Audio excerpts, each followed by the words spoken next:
Oke, Joffrey, Soba Panas. Dengarkanlah, nikmati saja. Pasti dinikmati ini. Ini lagu apa? tentang Soba Panas. Iya, Soba Panas. Soba Panas. Tiap hari ya. Bikin gemas. Saya harus dosa. Soba Panas bisa mengganas. Soba Panas, jangan cemas. Soba Panas, jangan lemas. Siapa bilang gue lemas? Gue gemes sama Aris Sudarsono. Soba Panas. Oke. Assalamualaikum warahmatullahi wabarakatuh. Kita jumpa lagi dalam podcast Soba Panas, tetap dari Cilegon, Banten. Persembahan dari KSP, Krakatau Sarana Properti. Dan seperti biasa ada Chef Aryo Pramono on the house. Apa kabar hari ini? Alhamdulillah baik-baik. Baik ya? Bapak geng baik. Keren. Gimana sehat kan? Sehat Ini sekali. jaketnya keren banget nih. Aduh, Hoodiesnya keren ya. keren. Bikers Itu Brotherhood. satu style buat celananya. Satu style ya. Kok nggak ada merek celananya? Yang di sini Pasar Pagi, yang di sini Bandung.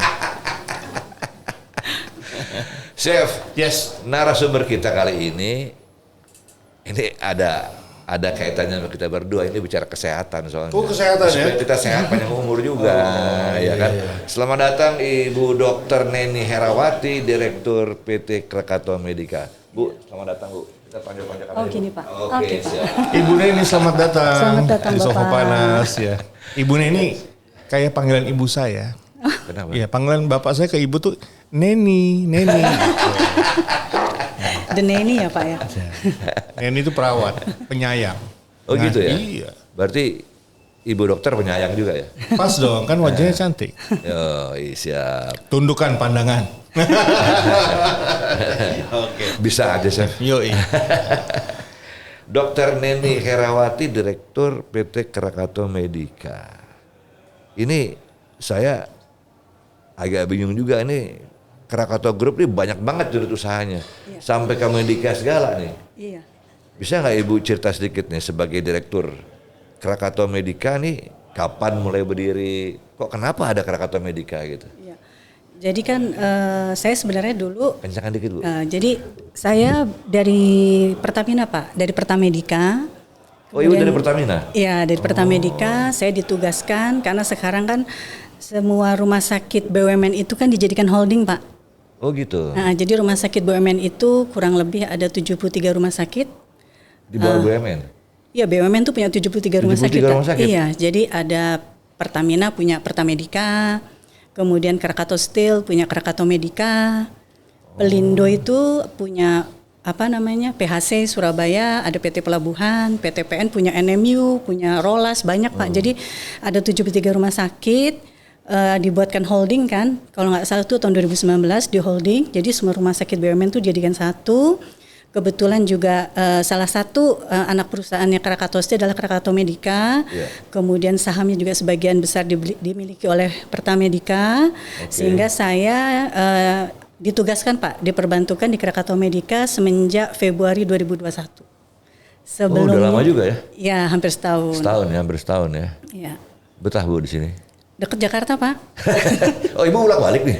Enggak, biasanya tiap Jumat sore saya balik ke Jakarta. Setiap Jumat sore? Iya. Oh, oke. Chef gimana Chef? Bolak balik nih? Ibu dokter apa dulu Bu? Dari mana? Saya itu Sekolah dokternya? di UKI Pak. Oh, UKI, Kemudian ya. ngambil S2-nya karena kebetulan dulu kalau dari Pertamedika, Pertamina itu kan lebih ke arah dokter perusahaan. Sehingga saya ambil S2-nya itu K3 ya, keselamatan kerja di UI. Jadi tahun 2000 saya masuk Pertamedika itu tahun 2002. 2007 saya di kantor pusat Pertamina di Gambir itu sebagai kepala poli, kemudian Saya lahir di sana Bu. kenapa? Lahir di sana, Di mana? Di Gambir? Gambir. Di mananya Pak, kan nggak ada rumah sakit di situ. Bukan, yang Medan Merdeka ya zaman dulu. Oh, rumah sakit apa sih itu ya? Pertamina. RSPP itu Pak, Blok M. Bukan, ada dulu di Gambir.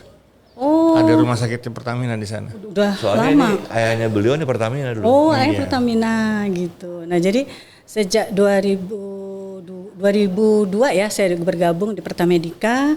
2007 saya di kantor pusat Pertamina di kliniknya sampai 2013. Kemudian saya ditempatkan di Rumah Sakit Pertamina Pangkalan Berandan Sumatera Utara. Kemudian ditempatkan juga di Rumah Sakit Pertamina Rantau Aceh. Jadi memang apa Ya. manajemen ya Bu ya, ke manajemen rumah sakit. Dilalah disuruhnya ke manajemen Pak. Iya iya. Nah kemudian kalau kami kan tekan kontraknya siap ditempatkan di mana aja Pak. Jadi dari Medan ke Aceh itu kan deketan. Kemudian dari 2013 dari Sumatera Aceh baru saya balik ke Jakarta 2021 bergabung di Perbantungan di Krakatau Medika, ditugaskan di Krakatau Medika. Gitu. Oh gitu. Bu, ini Krakatau Medika untuk internal Krakatau atau untuk juga melayani umum? Oh tidak Pak, Masyarakat juga? Untuk masyarakat umum. Oh untuk masyarakat. Justru umum. sekarang pasiennya banyak adalah masyarakat umum. Dan kita pasien BPJS-nya lumayan banyak Pak. Gitu. Kalau untuk rawat jalan itu 55% itu untuk rata-rata pasien non BPJS, yang 45%-nya pasien BPJS. Kalau rawat inapnya justru lebih banyak lagi, 60%-an itu di atas itu pasien BPJS, sisanya yang non BPJS. Iya, gitu, iya. Pak. Oh di Krakatau Medika juga ada rawat inapnya? Ada Pak, kami Ada? rumah sakit tipe B Pak, rumah sakit tipe B. Tipe B itu apa Bu? Rumah sakit tipe B itu artinya kapasitas tempat tidurnya itu di bawah 250. Oke. Kalau tipe C 100. Ya. Kalau tipe D 50. Kita di rumah sakit yang cukup besar ya Pak, tipe B. Kemudian juga harus ada beberapa subspesialisnya. Jadi nggak hanya spesialis aja, tapi ada subspesialisnya. Kalau tipe B memang ketentuannya seperti itu. Iya. Jadi jumlah tempat tidur kita saat ini 224 tempat tidur. Tapi Krakatau Medika? iya, pengembangannya bisa sampai 250-an lah Pak ya, 249, 250. Karena kalau di atas 250 kami harus beralih ke tipe A. Iya. Gitu. Jadi melayani semua penyakit ya? Iya, menangis semua penyakit Pak. Penyakit ya? Iya Berarti Pak. lengkap dong ya? Lengkap Pak. Bu, ini mau nanya mengenai BPJS Bu. BPJS itu kan kita masyarakat percaya bahwa ini adalah sebuah sistem yang membantu untuk Ya. kesejahteraan dan kesehatan masyarakat ya. Ya. Tapi dalam prakteknya ini bagaimana dengan pihak rumah sakit dan pasien dan BPJS sendiri ini? Saya mendengar ada berita-berita yang tidak sedap atau miring atau media mengatakan bahwa wah ini nggak beres, itu nggak beres. Apa sih sebenarnya BPJS dengan rumah sakit dan kemudian untuk pasien ini?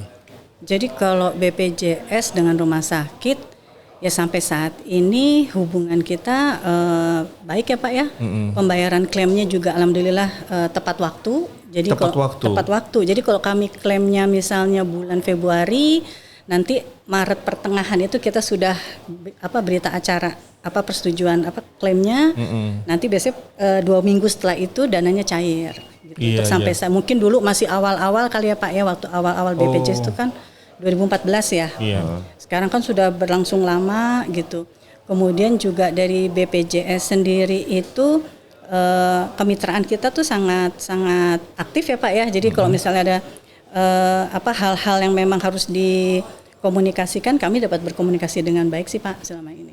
Artinya tidak menghambat operasional rumah sakit. Tidak Pak. Tidak ya? Tidak. Karena sampai saat ini pembayarannya alhamdulillah lancar gitu. Iya. Ada berapa spesialis di sana di Krakatau Kami Medika? punya 61 spesialis Pak. Dokternya? Jadi dokternya spesialis ada 61 termasuk dokter umum spesialisnya juga ada. Dokter gigi spesialis kami juga ada dokter bedah mulut, ada prosto, ada orto gitu ya. Ada kalau dokter subspesialisnya kami punya dokter spesialis bedah digestif. Kemudian kami punya dokter spesialis untuk penyakit dalam itu yang untuk digestif kita singkatannya KAGEH ya. KAGEH itu untuk yang gagal ginjal hipertensi, untuk ginjal hipertensi, kemudian ada untuk gastroenterohepatik itu ada subspesialisnya gitu. Dan saat Cukup ini lengkap ya? Iya, dan saat ini memang kami dari Rumah Sakit BUMN kan memang diarahkan untuk tipe B itu memenuhi standar tertentu. Nah, kami diarahkan itu dari IHC dari holding itu untuk rumah sakit tipe B kami harus membuat COE Pak, Center of Excellence. Jadi yang diharapkan itu semua rumah sakit BUMN itu kalau tipe B semua punya pelayanannya sama gitu. Jadi ada kardiologi center di tempat kami punya cath lab, Pak. Kami punya cath lab kalau misalnya Bapak suka pernah dengar kan ada orang dipasang ring. Nah, kami ada cath lab. Terus kami juga punya MRI ya. Ada MRI, MSCT kami juga ada. Dan kami punya hyperbaric chamber tuh, Pak. Oh, untuk yang kedalaman gitu kan. Kemudian itu kan sekarang lebih ke arah kecantikan ya, Pak ya. Katanya masuk ke oksigen. Nah, terapi-terapi seperti itu kami ada gitu. Ada ozon juga? Ozon tidak, Pak, tapi dia lebih ke arah oksigennya oksigen dengan konsentrat yang tinggi gitu. Jadi kan kalau dulu kan biasanya untuk penyembuhan luka ya, kalau misalnya pasien kena gangren gitu ya, gangren tuh kayak kakinya busuk diabetes gitu. Itu nanti oksigenasinya di situ diperbaiki, oksidan yang tinggi, jadi luka itu cepat sembuh. Nah, sekarang itu lebih ke arah kecantikan, Pak. Gitu. Jadi katanya kalau ke dalam gitu, saya belum pernah sih ya, Pak ya, karena kan bayangannya di dalam hampir 3 jam sampai 4 jam gitu. Nah, ini kita ke arah sana. Kasih film Korea dong, enak. Kenapa? Nonton film Korea di dalam. Oh, bisa, Pak. Bisa, jadi Bapak kalau ke Krakato Medica itu untuk hyperbaric chambernya Bapak tinggal milih film mana yang mau. Oh, gitu ada. Iya, ada filmnya sambil nonton. Kemarin Pak Wali Kota sudah bercoba dengan Ibu gitu. Jadi mau film apa gitu sambil nunggu apa. Ini teman saya, Bu, kepengen balik lagi ke umur 40 katanya, gimana bisa? Bisa, Pak, insya Allah. Coba kita coba nanti ya. Nanti saya jadikan ini testimoni ya, Pak ya. Sebelum dan sesudah gitu ya. Iya. Gila. Nah, jadi itu yang kami kembangkan saat ini. Kami punya kardiologi center ya untuk pasien-pasien jantung. Kemudian untuk kedepannya CO yang lain adalah kita punya OHIH, Pak, Occupational Health Industrial Hygiene. Jadi lebih ke arah apa ya, Pak? Ini kan kalau Cilegon ini kan banyak banget pabrik-pabrik besar. Ada Chandra Asri, kemudian ada Lotte, kemudian pabrik-pabrik Krakatau Steel pun juga banyak. Jadi kita punya dokter spesialis okupasi untuk menangani penyakit akibat kerja. Ini di sini ada 135 pabrik. Dok, kan gini, biasanya tuh setahu saya ya, mudah-mudahan saya salah gitu. Mudah-mudahan, Pak. Mudah-mudahan saya salah. Rumah sakit itu kan ada, misalnya gini, di kalangan masyarakat. Lo kalau sakit jantung ke sana, lo kalau kanker ke rumah sakit ini gitu. Nah, kalau ada yang topnya di Krakato Medica, apa sih yang terkenal gitu. Itu namanya Center of Excellence-nya gitu. Jadi itu yang saya sampaikan tadi. Jadi kalau misalnya sekarang tipe B itu yang diarahkan dari IHC bahwa kita harus punya COE. Pertama kami punya kardiologi center ya, karena kami punya cath lab gitu. Jadi untuk penanganan penyakit jantung. Kemudian salah satu COE-nya tadi, Pak, hyperbaric ya kan, chamber itu. Kemudian yang the best-nya lah, Bu. Ya, jadi itu yang sudah berjalan gitu. Kemudian kami bikin yang baru ini, kami bikin OHIH Center itu, Pak, untuk penanganan penyakit akibat kerja gitu. Penyakit akibat kerja maksudnya gimana? Jadi gini, Pak, misalnya kecelakaan kerja begitu. Kecelakaan kerja bisa. Itu trauma center kami juga ada. Dokter masih jelasin. Kalau enggak teman-teman saya pada takut nih. Saya ditinggal-tinggalin kameranya kerja mulu soalnya. Jadi misalnya nih, Pak, ada pasien keluhannya itu di kantor. Kan kita kan ada kami kan punya klinik di pabrik ya gitu. Jadi ada dokter-dokter, ada perawat di situ. Kalau dulu waktu saya masih di kantor pusat Pertamina itu, kita mengamati pasien-pasien itu yang sering datang. Saya dulu punya pasien itu yang datang tuh sakit aja kepalanya tuh, sakitnya tuh yang luar biasa, sehingga kan hilang waktu kerja ya, Pak ya gitu.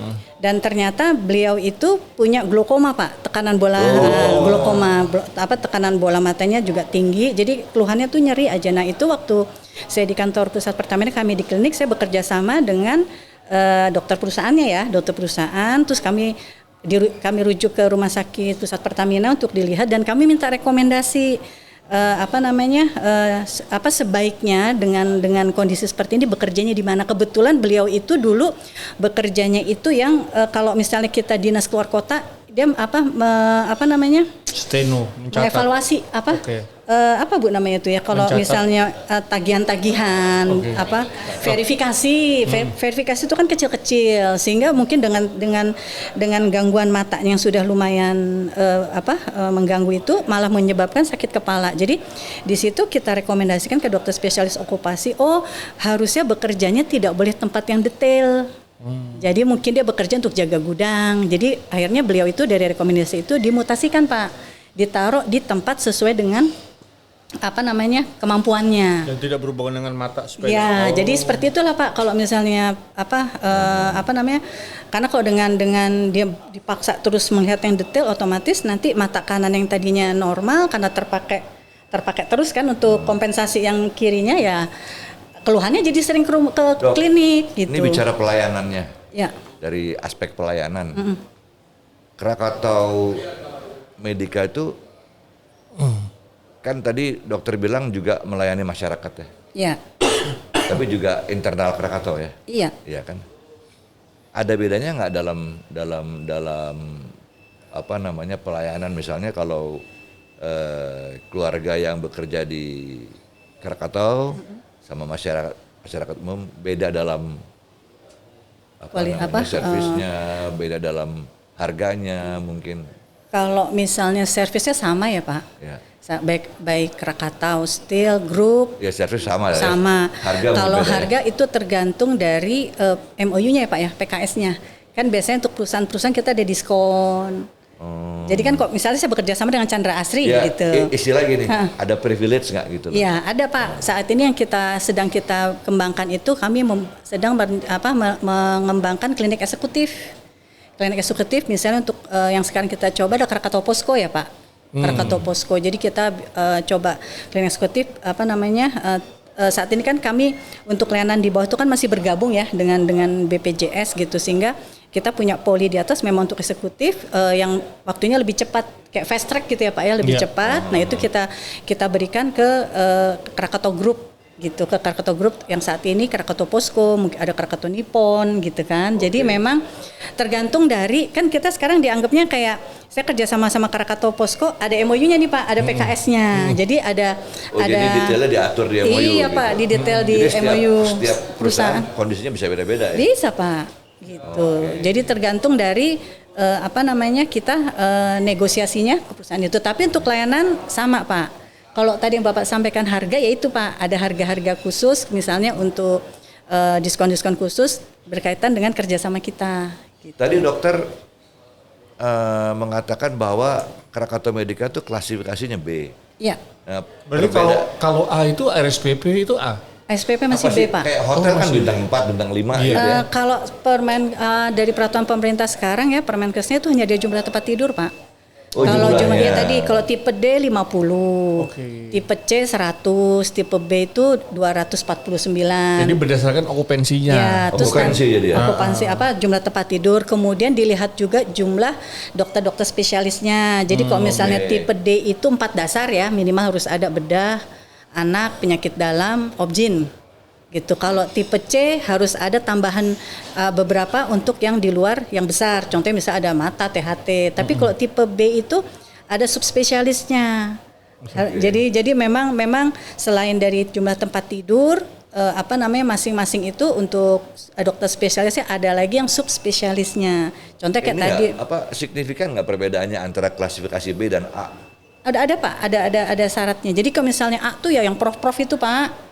Kalau yang B yang prof berapa kamar syaratnya? Di atas 250, di atas 250. Okupansinya?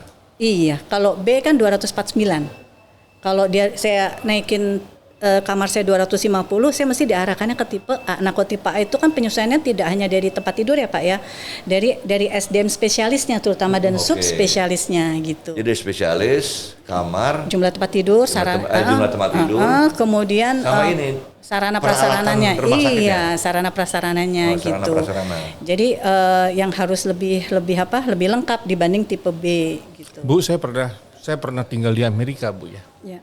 dan saya bukan warga negara. Tapi ketika saya sakit, saya mendapat pelayanan yang sama dengan warga negara. Kenapa bisa terjadi seperti itu, Bu? Pakai asuransi ya Pak ya? Asuransinya sama di cover oleh pemerintah ya? Ya, saya hanya punya Social Security Number. Ya, NPWP kalau di sini. NPWP ya. Tapi saya bukan warga negara. Ketika sakit, saya gratis, Bu. Nah, kondisi pelayanannya pun juga sama dengan yang berbayar ya. Ini bagaimana? Apakah Indonesia bisa menuju ke sana gitu? Ya mudah-mudahan bisa Pak, insya Allah bisa. Mudah-mudahan. Sekarang kan Sekarang dengan belum ya? Sekarang belum ya? Kan sekarang BPJS ya cover. Iya. Sekarang kan BPJS kan Ya, cover. BPJS, ada kartu Indonesia KIS ya, ada kartu Indonesia Sehat juga. Iya. Ada BPJS mengarah ke sana sepertinya Pak. Iya, Yang kita harapkan Dok, mudah-mudahan. tadi dokter bilang BUMN tuh ada 73 ya? Kurang lebih. 73 rumah sakit. Belum lagi tambah swasta. Ya, Belum lagi tambah rumah sakit daerah. daerah RSUD ya, daerah. Tapi kok banyak yang nggak tertangani ya? Apa rumah sakitnya kurang? Atau rakyatnya nggak mampu bayar rumah sakit? Itu gimana ya? Apa itu masalahnya di mana sih? Kayak Selalu komplain pasien aja. ditolak begitu ya Pak ya? Saya harus lihat, saya lupa ya Pak datanya, saya harus lihat dulu kan soalnya kan ada namanya angka kecukupan rumah sakit, misalnya satu dokter itu harus melayani berapa itu ada ada standarnya. Satu dokter melayani berapa, dan memang saat ini di Indonesia ini di kami juga Pak di kota Cilegon ini untuk dokter spesialis saja kami itu mengalami kesulitan Pak mencarinya. Oh ya. Jadi memang dokter spesialis itu memang masih kurang, kemudian penempatannya pun tidak merata. Apa semakin berkurang orang yang pengen jadi dokter gitu? Ya mungkin Pak, karena sekolahnya lama ya Pak ya. Lama ya? Iya kan ngambil Paling spesialis. cepat berapa tahun sih dokter umum? Kalau dokter umum tuh kurang lebih 6 tahun. Kalau Lama dokter juga 6 tahun, 6 Bos. tahun. Kalau sekarang 5 tahun setengah. Terus kalau mau Tambah ngambil lagi spesialis, iya, Bu? spesialis tuh kurang lebih 4 tahun tergantung dari spesialisnya. Saya sendiri kemarin kita kalau dari Krakatau Medika kami bekerja sama dengan Unpad Pajajaran, kami bekerja sama dengan Brawijaya Malang, bekerja sama dengan UNS juga, kemudian ke UI juga. Jadi untuk mencari dokter-dokter spesialis. Saat ini aja kami masih ada kekurangan dokter spesialis tuh dokter spesialis saraf ya, dokter spesialis saraf kami masih cari. Kemudian untuk spesialis mata belum kami ada dokter spesialis saraf? Saya sudah punya 2 Pak, dokter spesialis saraf, cuman kurang. Wah, jangan bawa di sini lo kan saraf semua. Kalau nggak bisa tidur malam termasuk penyakit saraf nggak Bu? Ini teman saya Bu. Tergantung nggak Ini tidurnya kenapa. saraf semua nih. Jadi memang satu yaitu mungkin yang bisa saya jawab itu tadi ya, mungkin memang kecukupan dokter spesialis kita masih kurang Pak gitu. Kemudian pemerataannya juga karena kami di Rumah Sakit BUMN pun merasakan gitu. Apalagi kan rumah sakit BUMN itu rata-rata itu tidak semuanya di kota besar ya Pak. Gitu. Biasa kayak PTPN kan di perkebunan yang di pinggiran. Itu punya rumah sakit? Punya Pak. PTPN punya rumah sakit. Terus Itu disubsidi oleh pemerintah Bu? Yang mana? BUMN ini, rumah sakit BUMN ini?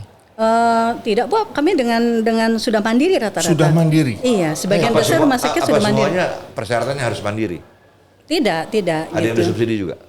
Kalau yang sampai saat ini sih yang saya tahu hampir semua rumah sakit BUMN itu sudah mandiri. Sudah mandiri ya? Iya.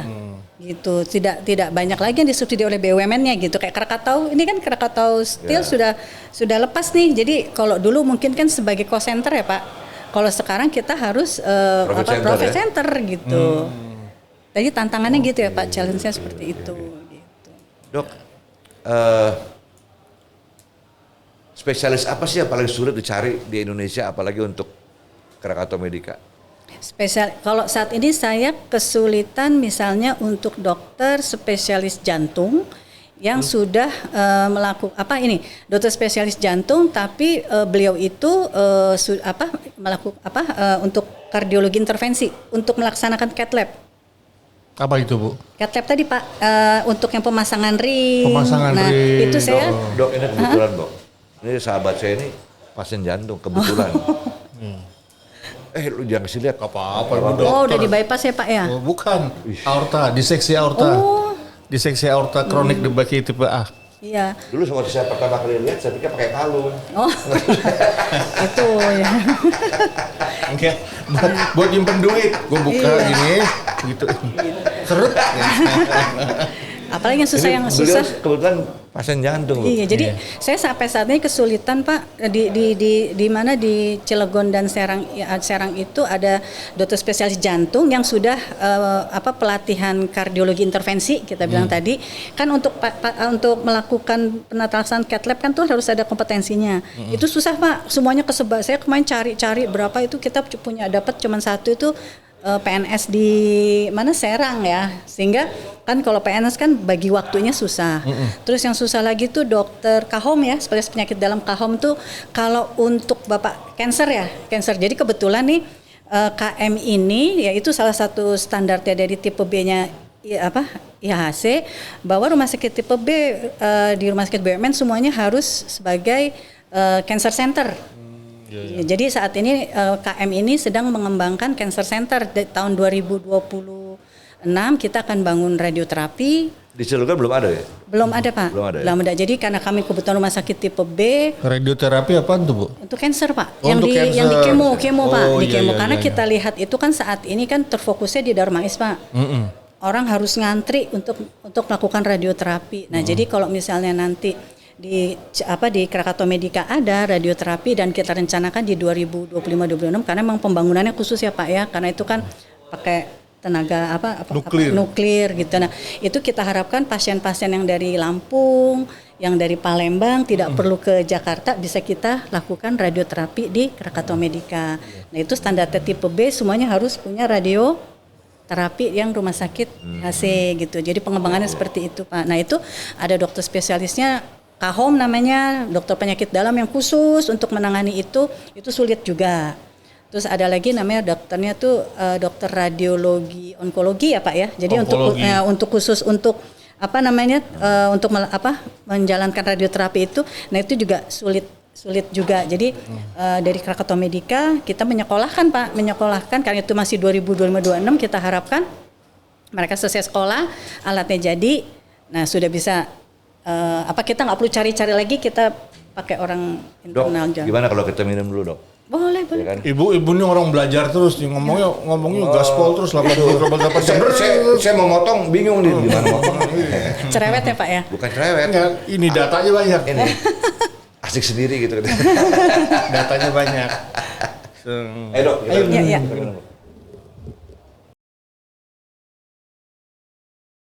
Bu mengenai obat obatan. Kenapa harus ada obat yang generik dan ada obat yang premium? Kenapa yang harus paten dibedakan? maksudnya? Iya paten begitu. Yang disebut paten ya paten, semua obat pasti punya paten. Kalau dalam arti harafiah paten. Tapi ada obat yang kelas 2 dan kelas 1. Ini kenapa? Apa berhubungan dengan budget? Apa bagaimana? Jadi kok namanya obat itu Pak, kalau misalnya kita baru nemuin satu obat nih. Contohnya kayak misalnya amoxicillin lah ya, yang amoxicillin. Nah, amoxicillin itu kan pada waktu pada waktu mau jadi amoxicillin itu kan ada biaya research ya Pak ya, penelitian. Terus ada biaya segala macamnya lah gitu. Biaya itu pasti lah. produksi. Itu pasti mahal tuh awal-awalnya. Tapi kan biasanya itu nanti setelah dihitung mungkin setelah 5 tahun dia punya paten obat itu. Tapi setelah masa patennya itu selesai, baru keluar mitunya Pak. Mitunya itu artinya obatnya seperti itu. Nah itu baru keluar tuh nanti ada misalnya kalau saya nggak boleh nyebutin merek, misalnya amoxicillin yang dari perusahaan A gitu ya. Nanti ada yang mitunya gitu yang sudah bisa diproduksi tapi dari perusahaan B dan harganya lebih murah gitu kan. Nah mungkin dari biaya produksinya kadang-kadang kan kemasannya juga berpengaruh Pak. Pasti. Iya jadi kayak misalnya ininya aja Pak blister ya. Blister itu kan lumayan mahal. Nanti kalau dilihat ada obat yang murah dengan kualitas yang sama tapi mungkin dia di botol. Karena botol tuh ternyata biaya produksinya tuh lebih murah dibanding yang pakai blister. Gitu. Jadi dari biaya produksi, dari biaya penelitiannya, kemudian kandungannya bagaimana Bu? Sama Pak. Serius? Sama. Amoxicillin 500 mg, misalnya yang produknya generik dengan amoxicillin yang benar sama 500 mg. Yang berbeda itu kan sekarang kadang-kadang ada orang yang resisten Pak, udah nggak mempan lagi pakai obat itu gitu. Ada yang nggak mempan lagi pakai obat itu, sehingga kumannya itu udah nggak bisa udah ya udah kayak mental gitu aja Pak. Nggak mempan lah ya. Aduh nggak mempan, nanti ada lagi imun udah. Jadi ada lagi nanti antibiotik terbaru yang kira-kira masih bisa mengcover itu yang kita lihat kan di rumah sakit seperti itu Pak gitu. Kalau generik itu yang pertama kan yang memproduksi generik kan rata-rata kan dari PMDN ya Pak, perusahaan dalam negeri gitu, sehingga harganya bisa lebih murah gitu. Tapi sama kok Pak. Saya mau nanya tapi dokter jangan marah nih. Hah? Saya mau nanya. Kenapa? Ada pertanyaan yang dari dulu saya pengen tanya. Itu kalau saya ke dokter, mau ke rumah sakit, mau ke dokter biasa gitu ya. Sambil saya nunggu dipanggil masuk kan ngantri nih. Itu saya suka kesel tuh. Karena yang masuk duluan yang jual obat. Oh, sales obat. Padahal bukan pasien gitu. Saya bilang nih gue yang sakit yang masuk kang jual obat di sini. Kesel banget tuh. Itu gimana sih aturannya? Saya bingung kok. Ini pasien lagi sakit, dia duluin dokter yang jualan obat. Artinya kan dari kebijakan rumah sakitnya Pak ya. Kalau di Krakatau Medika kan ada kebijakan rumah sakitnya pada hari-hari tertentu aja. Jangan-jangan Krakatau Medika juga gitu ya? Enggak, Bapak kesana deh. Jadi kan ada kebijakan rumah sakitnya yang mengatur bahwa untuk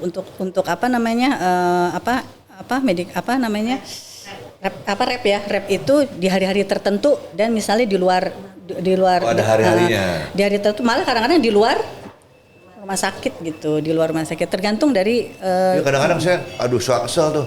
Lagi periksa Pak sebentar Pak ya. Iya bentar. Iya dua.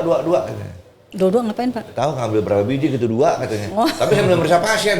Males juga sih. Aduh gila dokter nih. Asal kasih obat mogol lagi gitu. Ada jam-jamnya itu Pak, diatur Pak. Gitu ya? Iya. Oke. Jadi nggak ya harusnya tidak boleh mengganggu pelayanan ya Pak ya. Boleh ya, ya. Tergantung dari kebijakan rumah sakitnya. Mungkin kalau di rumah sakit bisa lebih tertib daripada yang di praktek pribadi mungkin. Iya, kalau di rumah sakit kan ada ininya, ada aturannya gitu. Kadang-kadang di situ yang suka bikin daftar tuh suka nyelak-nyelak gitu. Saya bilang, suster kan saya pasien. Bentar udah lama nunggunya. Ya pentingnya tukang jual obat saya bilang. Kacau juga ya Bu ya. Tuh Ibu ketawa bener berarti ya. Tuh teman saya yang jongkok tuh. Dok. Kenapa? Kebanyakan ngantri dokter ya kayak gitu dok. Nggak ada obat-obatnya dia ngantri mulu dia. Dok, di sini kan ada perguruan tinggi di Cilegon ya. Untirta Serang. Di Banten inilah. Ya. Itu ada nggak calon-calon dokter itu kan mestinya ada fakultas kedokteran. Ada. Baru saya lupa ya tahun keberapa ya Bu ya? Tahun ketiga ada Pak. Ada. Untirta. Ada nggak istilahnya kerjasama gitu dengan Untirta atau mungkin dengan perguruan tinggi lain di Banten untuk sosialisasi apa sih itu ilmu kedokteran jadi makin sebanyak orang mau jadi dokter gitu. Anak saya aja nggak mau jadi dokter Pak. susah ya gimana kalau yang pertama kan memang kalau fakultas kedokteran itu kan terlihatnya mahal ya. Fakultas kedokteran tuh mahal, mungkin orang juga mikir gitu kayaknya sekarang untuk masuk kedokteran. Terus kedua, habis jadi dokter mengambil spesialisnya aja harus lumayan mahal dan lumayan lama gitu. Ya mungkin kayak kalau di Krakatau Medika Pak, saat ini saya makanya kalau kami sedang mengembangkan, saya lagi investasi SDM Pak. Jadi investasi ini tidak hanya alat, kita investasi SDM, yaitu tadi dokter-dokter umum kita sekolahkan spesialis sehingga kita tidak sulit lagi mencari dokter, dan dokter dengan ikatan dinas. Iya, jadi kan mau nggak mau kan harus pegawai tetap ya. Dan kemudian yang kedua, dokter-dokter spesialis kami saya sekolahkan subspesialis Pak. Jadi ada dokter spesialis objin kita sedang kita siapkan. Jadi ada beasiswa dari iya. Objin apa objin? Dokter kandungan. Nah, jadi ini salah satu COE-nya Krakatau Medika. Kita sedang mengembangkan infertilitas Pak, kesuburan. Kesuburan. Ya, jadi sampai saat ini kita baru sampai inseminasi. Bener nggak sih Bu kalau makan toge jadi subur? Makan togenya berapa banyak dulu Pak? Iya. Ini kalau kebanyakan toge jadi tolol gede Bos. Saya punya teman dokter. Dengerin, saya punya teman dokter di Halmahera. dokter kandungan terkenal, anaknya aja 9. Dia bilang gini, ini gimana biar subur ya? Makan toge. Ini bercanda apa beneran sih? Jadi kayak Ada pameo gitu kandungannya, dok. iya. Jadi, lo makan toge aja biar subur. Buset, toge nih. Ini dokter kandungan yang ngomong, makan toge aja. Loh, bercanda, aku ketawa-ketawa aja. Saya serius nih dok, saya mau nambah lagi. Makan toge, udah. Mungkin ada kandungan-kandungan yang kita Ada nggak tahu. kandungannya nggak tahu. Jadi, nah karena salah satu COE-nya itu adalah infertilitas di Krakatau Medica, kita baru sampai ke tahap inseminasi Pak. Tapi nama dokter objin kami, dokter Reza itu, dokter Rizal itu sedang kita nanti Insya Allah beliau lagi Oktober ini lagi tes masuk Unpad, sedang kita sekolahkan ngambil subspesialis untuk infertilitas sehingga kita bisa ada bayi tabung. Oh, di kalau Krakatau inseminasi itu kayak gimana Bu? Inseminasi itu seperti dicoba di luar dulu Pak. Oh, di luar dicampur. Dicampur nanti masuk ke dalam. Celep gitu Nah, ya. jadi kalau nanti pengembangan selanjutnya kan itu harus subspesialis dokter Iya. objin yang spesialis infertilitas. Nah, itu nanti beliau kan sekolah mungkin 3 tahun lagi ya. Itu nanti kita bisa mengembangkan bahwa di Krakatau Medica sudah ada bisa bayi tabung. Bayi tabung tuh gimana Bu? Bayi masukin tabung atau gimana? Enggak sama prosesnya cuma di Sama luar. ya? Di luar dicampurnya. Pemahaman bayi tabung kayaknya ada yang menentang juga ya. Iya, tidak semua Nggak semua masih, tidak semua Itu masyarakat. gimana? Dari nilai masyarakat yang menentang. Iya, di masyarakat kan Mereka hubungan dengan agama dengan lah, apa? agama gitu. Tapi memang kalau saya lihat ya, kan kita bekerja sama dengan klinik Morula Pak, Rumah Sakit Bunda. Oh iya. Kan Rumah Sakit Bunda punya Morula kan khusus untuk inseminasi. Nah kita kerjasama dengan klinik Morula itu untuk inseminasi dan bayi tabungnya. Dok, sebentar dok. Pertanyaan saya singkatannya dok, dijawabnya. Bayi tabung itu legal atau ilegal? Kalau secara undang-undang sih masih legal Pak, diperbolehkan. Iya. Emang letak ini di mana? Letak pertentangannya di mana? Nggak ngerti. Nah di mana dok? Ya kan kadang Nggak, ada. ini kan kita hidup di Indonesia bos. Iya kadang-kadang. Kalau nggak ada pertentangan bukan Indonesia kayaknya. Iya, makanya saya mau Terus nanya. aku ngomong nih. Jadi kan itu kita kembalikan ke ini ya Pak ya, ke pasangannya gitu kan. Jadi kalau kita kan bilangnya bagian dari ikhtiar ya Pak ya, ikhtiar ingin mempunyai anak gitu. Nah jadi ya itu yang kita sosialisasikan ke masyarakat gitu, pelan-pelan kita lihat bahwa tapi kan kami tidak bisa juga merangkul yang kontra gitu, yang kontra. Tapi secara keilmuan ya kita banyak lakukan healthy talk, kita banyak lakukan seminar awam gitu sehingga masyarakat Sosialisasi lah ya. sosialisasi seminar awam Ya, kadang ada memahami. yang ekstrim tuh. Iya. Apalagi di Jawa sana tuh. Gimana, Pak? Ada. Kebetulan saudara saya lagi. Saya bilang itu jadi anaknya main layangan jatuh. Nangis lah. Saya bilang sama saudara saya, "Mas, itu anaknya bukan anak gue," katanya. "Hah? Bukan anak lu?" Anak istrinya, "Bukan." Terus anak Apa? Anak cetakan dia bilang. Oh, karena dulu dapetnya dari Tabung. Oh, kan tapi kan sama-sama dari Dibilangnya telur. anak cetakan, jadi Karena kan bingung saya. dari pasangan suami istri ya, telur ibu sama spermanya bapaknya Lalu gitu. dicampur di luar. Iya. Lalu dimasukkan ke dalam rahim Iya, ibu karena lagi. mungkin rahimnya nggak bagus Oke, atau yang jadi sehingga iya. tidak bisa berkembang. Tapi nanti dari tabung dimasukin Kok lagi ada ke istilah rahimnya. anak cetakan bingung. Nah, saya nggak tahu deh Pak istilah anak cetakan itu Ngarang gitu. itu, ngarang. Kecuali Emosi mungkin aja, ya emosi Pak aja dia. yang saya nggak bisa bilang juga kalau misalnya kok di luar negeri kan ada lagi namanya bank sperma itu ya Pak ya. Kalau ini Iya. kan enggak, kalau di Indonesia kan benar-benar dari suami dan istrinya gitu. Gitu. Itu mungkin Pak, tapi kan tidak semua masyarakat bisa memahami seperti itu. Itu dia ya. Iya. Ada yang bilang katanya pengobatan alternatif itu timbul dari kemiskinan masyarakat, Bu. Dari garis kemiskinan sehingga ada anggapan bahwa ke dokter itu mahal, lalu mereka larinya ke pengobatan alternatif. Begitu. Nah, Dok. Bagaimana? Ini menyambung. Ini nih, pertanyaan teman saya mengenai alternatif tuh. Tadinya saya punya pemikiran sama nih sama teman saya. Karena nggak punya uang, akhirnya lari ke alternatif. Tapi sekarang beda. Banyak orang asing kemari mau nyoba pengobatan alternatif. Kayak gitu. Kalau mungkin dulu iya kali Pak ya, karena kan dulu berobat ke rumah sakit mahal gitu. Kalau sekarang kan udah ada BPJS Pak, ya kan BPJS cover semuanya gitu kan. Mungkin masyarakat juga sekarang. Betul Dok ya? Iya, jadi BPJS Total cover. Ya cover semuanya. Jadi kalau saya taunya gini Pak, kalau dulu mungkin orang cuma sakit kepala aja, udahlah dikerokin aja gitu kayak dikerokin. Kalau sekarang segala penyakit nih, Bu, segala macam penyakit. Jadi kerokin kan sembuh ya.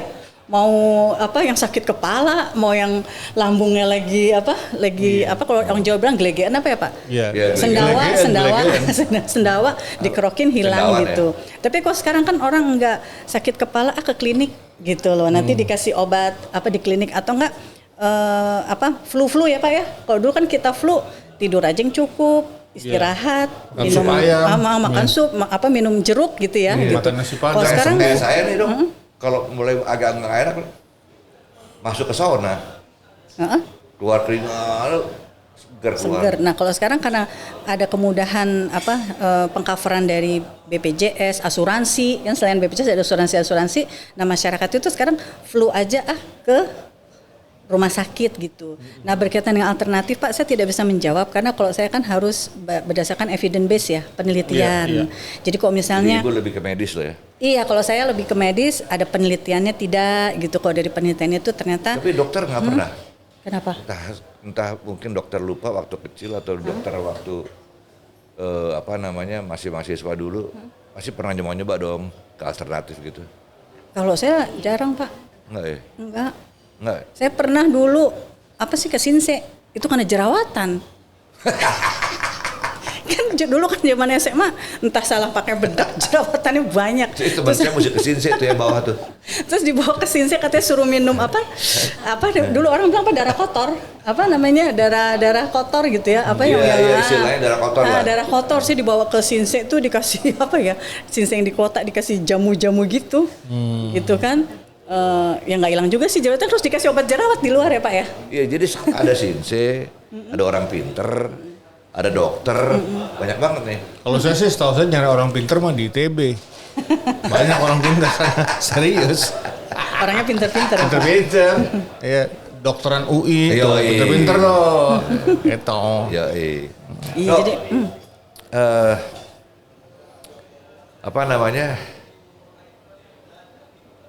Porsi hidup sehat tuh ada nggak satu program dari Klinik Medika, maksud saya dari Krakatau Medika, khususnya masyarakat di Banten atau Cilegon, untuk sosialisasi hidup sehat, olahraga, makanan yang benar gitu. Ada nggak? Ada Pak, dari rumah sakit kita punya program CSR ya di bawahnya Bu Siwi tuh. Jadi kita kemarin memberikan edukasi, kan gini Pak, ada gizi buruk ya Bu ya. Yang kemarin kita kerja sama Bu Lurah sama Dinas Kesehatan Cilegon, ternyata kok masih ada beberapa anak yang terdampak gizi buruk, stunting gitu ya. Nah jadi dari rumah sakit itu memberikan edukasi gizi ke masyarakat, ke ibunya, terus kita berikan juga makanan pembantu, makanan pendampingnya, dan itu programnya masih jalan Pak sampai sekarang. Gitu. Jadi kemudian kemarin kita juga banyak memberikan pelatihan ya ke warga sekitar, edukasi mengenai makanan sehat kemarin ya, makanan sehat, kemudian sampah ya Bu ya. Kemarin sampah gitu. Jadi terus tentang hidup sehat. Nah, kebetulan juga kalau di Rumah Sakit Krakatau Medika kita ada senam rutin Selasa dan Jumat, itu masyarakat umum yang datang. Kemudian kita juga melakukan membantu pemerintah itu berkaitan dengan kalau misalnya ada pelatihan-pelatihan yang tentang imunisasi, ke posyandu, pembinaan, ya seperti itu. Tetap berjalan seperti program dari Humas. Gini Dok, maksud saya nanya ini. Dokter kan sekarang kita bertiga nih. Dokter nggak tahu nih. Kenapa? Dia kan punya ada keahliannya juga. Apa? Saya ada keahliannya juga gitu. Kenapa nggak dipakai kan kita berdua dengan CSR-nya Krakatau Medika? Itu bisa manfaatkan kita juga loh. Iya, saya kan mengerti makanan. Saya bisa menjelaskan apa sih bedanya makanan enak dan makanan sehat. Pengolahan makanannya Pak ya? Pengolahan Ini kan makanan, chef. gizi dan lain-lain. Oh iya. Ini chef top Jadi nih. gimana caranya tempe serasa daging gitu ya Pak ya? Nggak bisa. Nggak Ini bisa. makanan sehat tuh apa? Kayak dokter kan? Ya. Orang itu pasien komplain sama saya. Ini udah rumah sakit mahal, makanan nggak enak lagi. Saya bilang, Bu, ini bukan tidak enak. Makanan rumah sakit adalah makanan sehat. Kurang garam, kurang minyak, dan tidak ada monosodium glutamat. Bagaimana mau enak, Bu? Kalau mau enak, go food. Iya. Gitu. Atau nggak ada cabai ya Pak ya? Atau nggak ada cabai juga. Nggak boleh gitu. pedes kan? Nah itu bisa dimakan kan. Iya. Saya nih, Jadi saya bisa menjelaskan, ini kan insan mengedukasi. olahraga. Jadi ada kaitannya nih. Satu bicara gizi, satu bicara Olahraga. aktivitas olahraga untuk kesehatan. Iya. Ya kan? Ibu tebak nih umur saya berapa? 65. Hah? 65. 65. Wis. Wis. Cari lagi dah. Cari lagi. Berapa sih sebenarnya berapa? Hah? Berapa 70? Enggak. Enggak kan? 35. 72. Berapa? Saya 72. Oh, bacanya- Orang nggak ada banyak nggak percaya. 72. Bacanya dibalik dong ya Pak ya? Yo 27. 27. Masih langsing Bu, masih. Apa resepnya apa? Saya tanya dong gantian. Saya insan olahraga. Dulu kan basket ya Pak Ari? Iya. Saya nggak pernah berhenti olahraga. Iya. Sampai malam juga olahraga masih, Bu? Masih. Kalau bisa tidur olahraga lagi, Bu. Bisa aja deh. Dan tidak boleh gemuk ya Pak ya? Aduh. Iya. Ya kan Pak, bener? Tapi habis operasi, Bu, saya habis operasi aorta ini, diseksi aorta. Badan jadi gemuk, Bu. Iya. Katanya sih bisa jadi ini apa namanya? Air ya. Air, apa namanya? Edema katanya. Gitu. Bener gak sih, Bu? Enggak. Enggak. Artinya memang pola makannya aja harus dijaga. Nah, lo. Kan ada namanya Habis operasi mungkin jadi enak. kalau dulu kan dulu gue makan Indomie 2 mangkok nggak jadi daging gitu ya. Tapi bertambah faktor usia kayaknya minum air aja berat badan naik karena kan proses metabolisme manusia kan berubah Pak.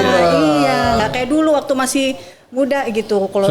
Kalau sekarang ngeliat menu aja udah naik sekilo saya Pak. Saya sering bilangin dok, saya sering bilangin, chef makan lu tuh kebanyakan. Enggak, ini air.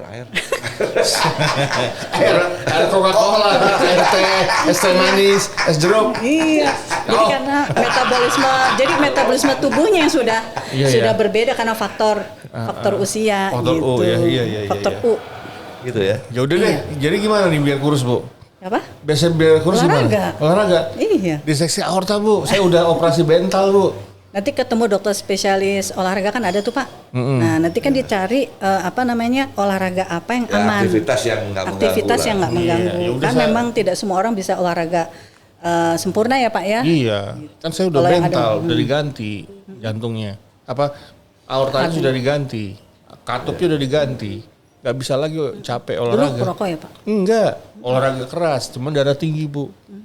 Darah tinggi, olahraga keras meledak aorta saya. Begitu. Kalau saya pernah kanker Bu. Kanker, kantong kering. Masa iya sih ya? Kalau beliau sehat, Bu. Sepi hati, Bu. Sepi hati. Sepi hati. Apa tuh? Sehat. Sepi hatinya. Nanya saya curhat mulu, Bu. Gua segini sendirian mulu. Iya. Gitu. Aduh, maksudnya apa lagi? Jadi nggak enak baca lagi tuh. Dok, Ya. di Krakatau Medica ini selain program sosialisasi ke masyarakat tentang hidup sehat, gizi dan macam-macam, ada ini nggak pelayanan sekarang lagi musim tuh dok, pelayanan apa namanya, kayak mengencangkan kulit apa gitu loh, apa Kecantikan. kecantikan atau apa namanya? Karena di Jakarta sekarang banyak tuh lagi laku. Tanam benang, tanam benang. Kalau- kosmetik. Apa kayak dimasukin ke dalam mesin apa gitulah. Kita di hyper chamber. Itu tadi yang saya bilang apa? Di sini udah populer belum dok? Kalau di sini belum Pak, kalau kita kan memang karena kami rumah sakit ya pasti untuk kecantikan kita ada dokter spesialis kulit, kita ada klinik kecantikan juga, tapi yang base-nya itu memang base kesehatan ya, memang base apa medical gitu. Kemudian ya untuk yang mengencangkan kulit tadi Pak, yang dengan hiperbarik tadi, chamber tadi hiperbarik gitu. Jadi kalau itu yang benar. tanam benang sih kalau di rumah sakit belum ada ya Pak, karena kan kita harus yang melakukan itu kan memang harus ada kompetensinya dan memang di backup oleh profesi ya Pak ya, gitu. Gitu. Oh gitu dok. Belum ada kita. Tapi itu tanam. emang bener ya? Karena ongkosnya mahal loh. Ya lumayan ya Pak ya. Saya cek teman saya kebetulan dia spesialis itu kan. Berapa loh? Ya kita bicara paket aja deh. Dengan 7 kali kunjungan sekian juta kan begitu aja deh. Buset. Gila ini. Ibu tadi ngomong soal gastro berarti ada urusan perut dan lambung Iya, ya? kan kita ada dokter Roland kan dokter spesialis gastroenterohepatik ya. Jadi lebih ke arah dari lambung ke usus gitu. Oke. Sekarang ada operasi supaya orang jadi kurus, itu di staples Bu lambungnya. Itu betul, ada nggak itu pelayanan itu untuk? Kalau yang di Keratokomedika belum Pak, Belum ya? ada. Ya saya tahu potong usus ya. Potong usus juga tergantung dari indikasinya ya Pak. Ya kan tidak semua bisa diterapkan seperti itu. Tapi kami ada endoskopi Pak. Endoskopi. Oh, ada endoskopi. Ada. Jadi kita maksud punya saya pertanyaannya untuk supaya badan itu menjadi kurus, maka lambungnya itu dikecilin gitu. gitu. Apa nama istilahnya itu? Apakah ada di sini? Tidak ya? belum ada. Tapi kalau endoskopi kami ada. Oke. Itu bicara endoskopi. Zaman saya muda dulu, saya paling takut endoskopi. Ya karena dimasukin selang dari Karena mulut. zaman dulu selangnya gede banget. Iya. Oh, ya? Tapi sekarang selangnya kecil banget. Kecil, Ya. selangnya kecil terus di anestesi. Iya, Jadi anestesi. ada apa? Zaman ada gua dulu jalan- sodok gua. Segede mikrofon gitu. Mangap gitu. Coba gimana halnya? Coba zoom. Kalau sekarang enggak lah ya. Itu di RSPP loh. Iya di RSPP. Di RSPP saya dok. Tahun berapa tuh Pak? Wah. Kayaknya sebelum merdeka Iya. kayaknya. Kayaknya Karena zaman kalau yang sekarang apa namanya selangnya kecil-kecil dan pasien tuh saya juga pernah dulu di endoskopi kan jadi di pas dicabutnya pun nggak terasa. Iya, cuman gitu. dulu kan kabel itu agak besar ya. Dan tebel kan Pak? Dan tebel. Nah, kalau sekarang lebih saya lihat dah kecil-kecil. kecil banget gitu loh.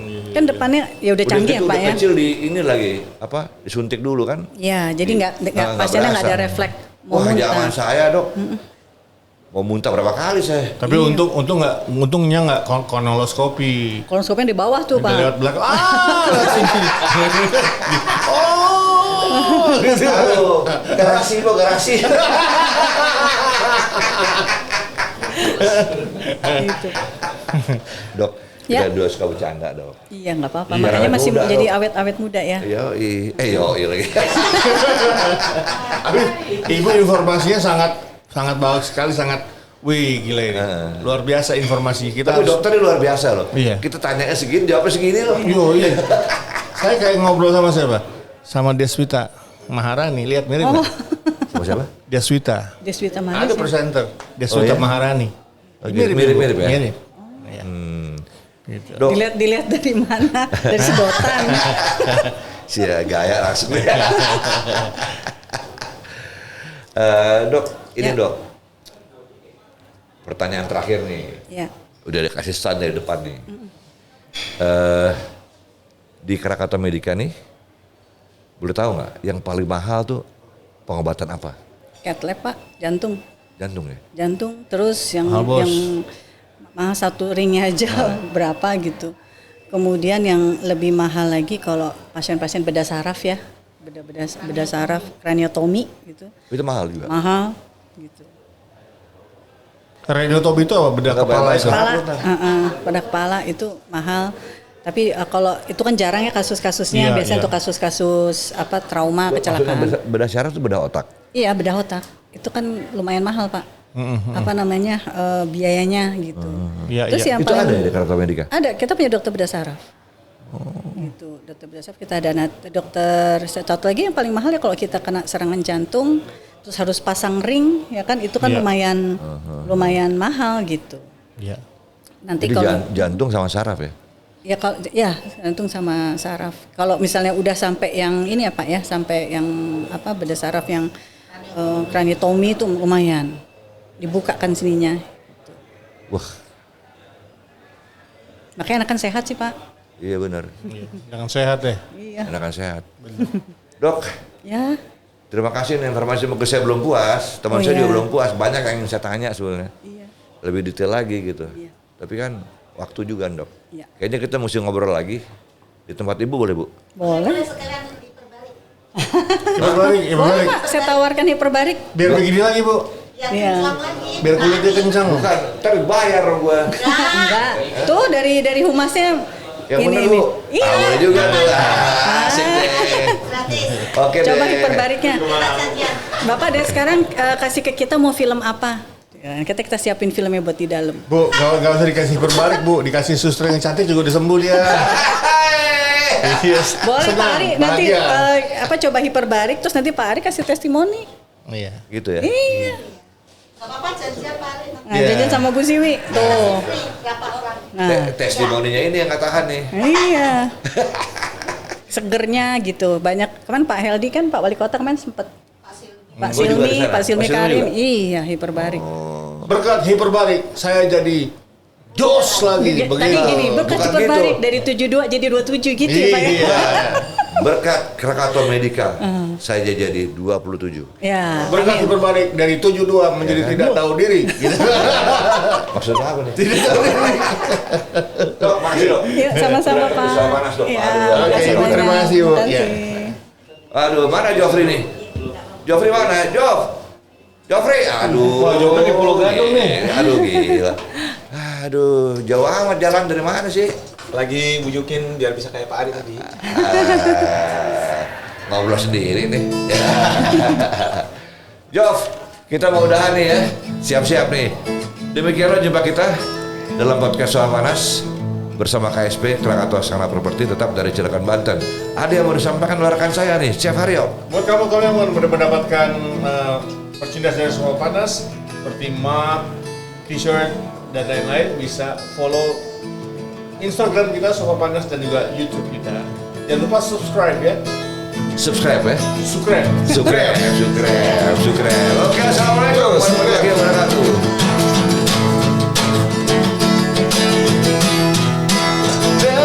Dengarkanlah Masih gue dengerin. nikmati saja. Iya dong. Ini lagu Lagu apa nih? tentang sopa panas. Oh, sopa panas. Sopa Keren tuh. panas bikin gemas. Sudah bilang. Sopa panas bisa mengganas. Ngeri nggak, Ih? Sopa panas jangan cemas. Enggak dong. Sopa panas jangan lemah. Gua nggak lemas. Chef Haryo ada yang lemas. Sopa panas.